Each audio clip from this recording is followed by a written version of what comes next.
Hello বন্ধুরা, চলেছি তোমাদের কাছে আরো একটা নতুন ভিডিও নিয়ে। আর এখন এই মুহূর্তে আমার লোকেশন হচ্ছে টালি রেলগেট।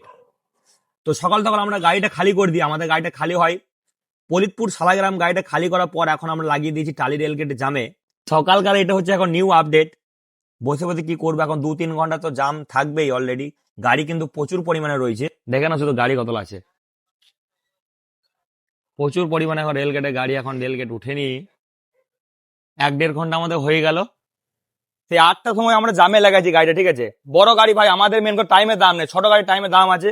আর 8টা থেকে গাড়িটা লাগানোর পর এখন অব্দি 11টা বাজছে, এখন অব্দি কোনো জাম ক্লিয়ার হচ্ছে না। 4 চাকা ঢুকিয়ে দিচ্ছে ভাই, মানে 4 চাকাতে টাইমে দাম আছে, আমাদের টাইমে দাম নেই।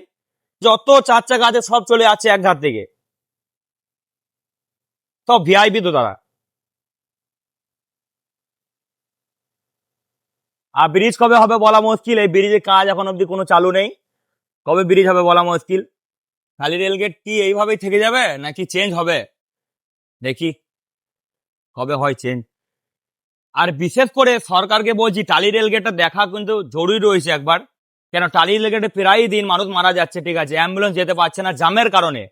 কত কত মানুষ, স্কুলের বাচ্চারা যেমন পেরোতে পারছে না, আজকে আমি দেখছিলাম, আজকে এখন স্কুলে পরীক্ষা চলছে, তো তারা জামের কারণে কিন্তু যেতে পারছে না। টালি রেলগেট কিন্তু ভাই প্রচুর পরিমাণে জাম, ব্রিজটা করা খুবই জরুরি রয়েছে, তাড়াতাড়ি ব্রিজটা করা সরকারকে দরকার রয়েছে। সরকার যেহেতু চেঞ্জ হয়ে গেছে,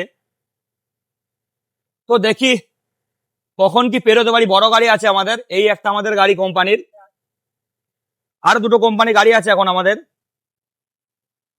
জাম লেগে গেছে তো প্রচুর পরিমাণে, তো কিভাবে ফেরোবো আমরা, এখন আমাদের দাঁড়িয়ে থাকতে হবে, কিছু করার নেই। এখন এই দিককার লাইনটা এখন ফাঁকা আছে, আর এখন ট্রেন বেরোচ্ছে, আবার আবার রেলগেট পড়ে গেছে। তো কখন বেরোবো আমরা ঠিক নেই, মিনিমাম 12টা হয়ে যাবে বেরোতে বেরোতে আমাদের, আশা করছি এখন। তো তোমরা দেখতে পেলে আজকে টালি রেলগেটের জামটা কেমন লেগেছিল। তো চলো বন্ধুরা, আজকের ভিডিওটি এই অবধি। ভিডিওটি ভালো লাগলে লাইক কমেন্ট শেয়ার অবশ্যই করবে। দেখা হচ্ছে নেক্সট ভিডিওতে। সেফ ড্রাইভ সেভ লাইফ, জয় হিন্দ দোস্ত।